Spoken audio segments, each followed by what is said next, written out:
Death has lost its grip to begin with. There was no more denying that. It seemed to have vanished into the night or danced away with some stealthy nymph and forgotten its duties. I cannot question death any more than I could a doornail, which seemed to me the only thing described as dead. Whatever the reason, death had, for lack of a better explanation, left this world. This must be distinctly understood, or nothing meaningful can come of the story I am going to relate. It was a cold, biting winter. The city clocks had just chimed but 3, yet it was already quite dark, indoors and out. The fog came pouring in at every crack and keyhole, so dense that although someone could be standing opposite you, they would appear as a mere phantom. One might have thought nature was brewing something sinister on a large scale. Such a person would have been correct. Those that witnessed it firsthand were forever changed. Their ears would never forget the sounds of the screams, nor could their eyes see anything but the horror that lay before them ever again. That is assuming, of course, that they would ever resemble anything human after the experience. Once the places of union workhouses, prisons, and poorhouses, those halls were now home to death's lost children. Those left behind in life, those who could not die, yet whose ranks grew with but a scratch, or more likely, a bite. For these poor souls, if indeed they were still in possession of such a thing, were overwhelmed in the absence of death, as they had been in life. They were beset with incurable want, and their stomachs were always empty, no matter how much they tried to fill themselves. This is what earns such outcasts of society the name of having the hungry death. I believe, Mr. Sands, that it is safe to assume we are indeed no longer secure within these halls. Mr. Jeffers, I do not believe even the halls themselves are safe. I fear what may have become of our fellows in other institutes if the travesties happening within our own is anything by which to measure. You will forgive me if I fear for our own above all else at the moment a fair assessment. The coffers are empty and the cupboards run dry. Indeed, there is nothing more we can offer, and so they turn on the living.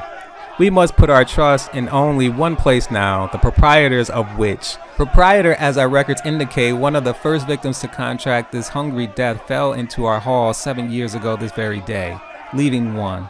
The one man then who could be in possession of enough wealth and supplies to keep this from growing further. And if he declines us, what then? We must pray that the spirit of Christmas may move him. Which leads us back to my question, given we already know what his answer will be. If we are turned away by Ebeneezer Scrooge, if these masses continue to swell and overrun, then there will be no living creature left to see Christmas Day. What kind of a man could this Scrooge be? You may question, and with good right.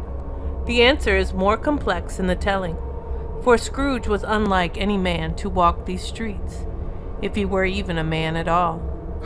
Hard and sharp as flint, yet no fire had ever sprung from him, nor had a kind word or an act of generosity. That is to say, not as long as anyone who had known the man in these parts had seen. The cold within him froze his old features, nipped his pointed nose, shriveled his cheek, stiffened his gait, made his eyes red, his thin lips blue, and spoke out shrewdly in his grating voice. He carried his own cold temperature about with him. External heat and cold had little influence on Scrooge. No warmth could warm him. No wintry weather could chill him. It was as if he and nature had a clear and distinct order to pay the other no heed.